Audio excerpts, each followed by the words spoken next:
Episode 3 of ReZero Season 2 wasn't an action-packed adventure, but instead a fantastic world-building episode. We've finally taken the plunge into the sanctuary and are now on our way to seeing what future awaits Subaru and our precious Ameliaton. But that is not what I want to highlight today because a certain conversation sparked my interest way more. Today we are going to be breaking down the alluring yet subtly terrifying tea party. BriThi, and this is ReZero Season 2, Episode 3, Best Moment. ありとあらゆる英知を求めて死後の世界にすら未練を残した知識欲の権限強欲の魔女エキドナのことかい That's right, gamers. I chose Echidna's conversation with Subaru as the best moment from today's episode. There was a certain attraction to Echidna that I can't really say for many other characters in the show. Her presence is such an interesting mix-up to an already crazy fantasy world. Echidna's time on screen was very short, but boy oh boy did she really make the most of her time.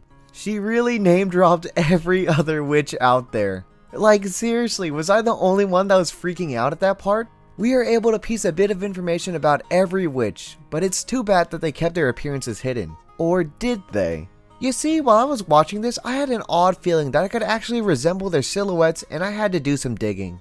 I went through episode 1 and found nothing. Went through episode 2 and found nothing. Until the end. But you know what? I'll explain that in just a minute. Back onto the topic of Echidna. Oh my god, she's such a cutie pie. Oh my god. I couldn't include the whole conversation, but seriously, it is such a treat to watch. There is no way Echidna can be this cute and be that evil. Right? Right, guys? Come on. Please tell me Echidna's a good character so I can root for her, please. Let's actually get into the scene breakdown.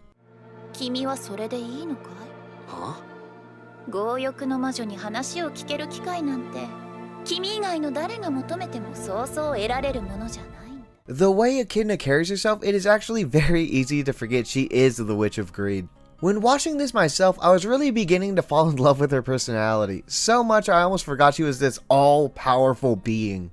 This bit of dialogue is here to bring us, the viewer, back to reality and start the tone shift from this bright and whimsical world to a harsher, darker tone. We can also learn a bit about Echidna from this little bit as well. She is obviously someone that is very smart and knows her position to Subaru. He is mostly clueless to the witch's world surrounding him daily. If a witch herself is willing to converse at a level other than the enemy, you should obviously try to get as much information as you can out of her. Echidna herself knows this and brings it up to Subaru, showing just how smart she really is as a character. 余計な無駄は省くとしよう。言葉だけあればいい。君の知りたい欲を、好奇心を、強欲を、僕は肯定しよう。さあ、君は何が聞きたい？ We all know that the world of ReZero is not sunshine and rainbows. Just beyond the surface, there are almost always inner demons and ulterior motives at work. I just knew that the good world of the 2007 Windows background was just too good to be true. I really love how Echidna went about things in order to bring Subaru's questions to light. There are no distractions as the bright world around them fades away. There is nothing to avert your eyes to. You can only look at me, and I can only see you. The line that really interested me was this one right here. Let me affirm all the desires, the curiosities, the greed that you seek to satisfy with your answers. This really highlights Subaru's own sin tendencies, showing that he himself is not the sole force of good and that he can be swayed. He has these desires that every flawed character should have. I think that is what makes this single line so great. So now we begin the name drop of every witch supposedly out there so far. I told you earlier that we've already seen every witch Echidna mentions already. I didn't say that just to bait you, it's actually true. You see, after scouring the first 2 episodes, I finally stumbled upon where I've seen these silhouettes before. The ending of episode 2 has the opening Realize play at the end. During the beginning, as Echidna's butterflies disperse, we see an odd bunch of characters never introduced before. Those, my dear friends, are actually the witches that were named by Echidna. Mind-blowing, I know, right? But let's continue with our little breakdown. Oh, by the way, please be wary that I am an anime-only fan, so these are only just theories about every witch, and they can and probably will be wrong. 飢餓から世界を救うために天命と異なる獣を生み出した暴食の魔女ダフネのことかい？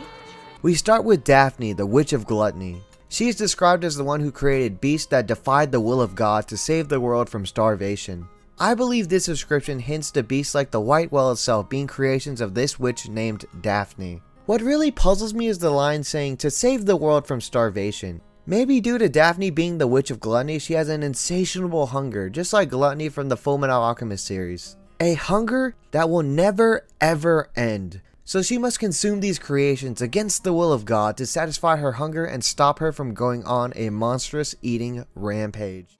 世界を愛で満たそうと人あらざる者たちに感情を与えた色欲の魔女カーミラのことかい Carmilla, the Witch of Lust. She is described as someone who granted emotions to non-human beings in an attempt to fill the world with love. I'll be honest, I racked my brain for a long time to understand what this means, and even now, there isn't really much I can say. In the world of ReZero, there is very little information that can be used to talk about Carmilla, but from her description I can say that she is probably someone that has created human puppets that are absolute to her will. This is caused by their love and absolute dedication to Carmilla. As someone who analyzes anime and even studied English in college, it's frustrating not being able to pull more from this.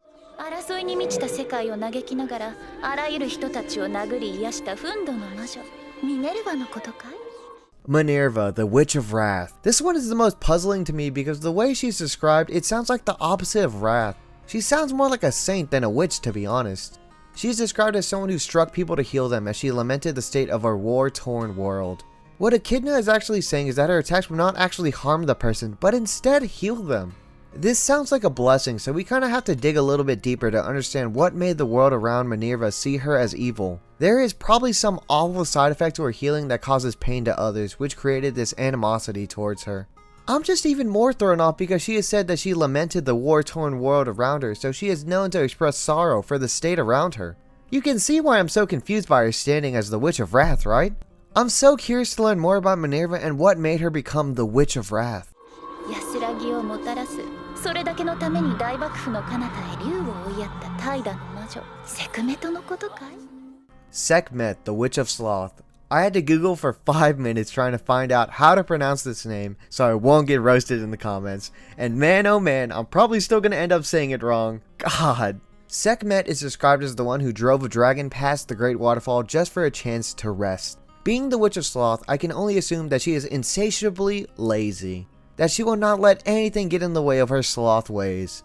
Being the Witch of Sloth, I can only assume that this dragon she must have faced was an all-powerful dragon in the world of ReZero. To be specific, there was only one dragon even mentioned to be all-powerful, and that is the one mentioned in the legend of the Witch of Envy. Could this be the same dragon that is mentioned in Sekhmet's description?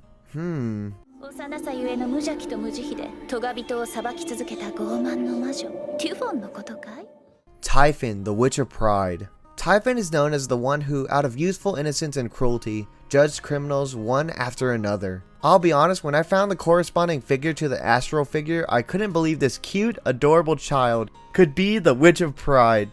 It really reminds me of Pride from Fullmetal as to how cute he was on the outside, but in reality, he was a ferocious killer. So does that mean that Typhon was the same? We can only wait and find out. It makes me wonder what power Typhon must have had to be able to judge criminals throughout their life. The way they're described makes it sound like he's an executioner, which is kind of off-putting when you compare it to his childlike demeanor. ありとあらゆる英知を求めて死後の世界にすら未練を残した知識欲の権限強欲の魔女エキドナのことかい Echidna, the Witch of Greed. She is described to be the embodiment of the thirst for knowledge, who has done things she regrets even in the realm of death, all in the pursuits of all types of knowledge. This character is probably the most interesting out of all the witches described because on the outside Echidna looks like this sweet, adorable girl, but the way she describes herself makes you wonder how far she really went to gain this forbidden knowledge. Paired with this yandere-like smile makes me honestly shiver. I really am falling more in love with this character the more I talk about her. I really hope she makes more appearances outside of this scene. But let's move on to the final witch of them all. それらすべての魔女を滅ぼし自らの糧として世界を敵に回した嫉妬の魔女あの忌むべき彼女のことかい The Witch of Envy. The one who killed all the other witches and used them as sustenance while she made the whole world her enemy. I think the most damning part of all of this is that Echidna is a witch herself, but she will not go as far to even say the name of the Witch of Envy. That is just a testament to how she is hated and feared throughout the world of ReZero. Even a fellow witch will not speak her name. Satella has been known since the beginning of ReZero, but yet there is still so little information about her given to us even at this point. It really makes you wonder how strong and powerful she was to topple all these other witches to consume their power. I guess we will just have to keep waiting until Satella finally makes her grand appearance. I can say I am nothing but excited to see the incarnate of disaster make herself known to the world once again. And there you have it, folks, an in-depth breakdown of Echidna and Subaru's conversation. I have to say, I really began to love the scene the more I was writing about it. There are so many little details of other stories that will eventually make their way to us, and I am nothing but excited. Echidna has been nothing but a breath of fresh air, and I love her so much. She's a freaking witch tsundere. What more can I ask for? Jeez. But hey, you might have thought something else was better than this scene from this episode of ReZero. I would love to know what you thought was better and why. We love discussions here. And hey, if you enjoyed this video, then I would greatly appreciate if you subscribed it down below, because I'll try to do these best moment breakdowns for every episode of ReZero Season 2. But with that, that's all I got for you today.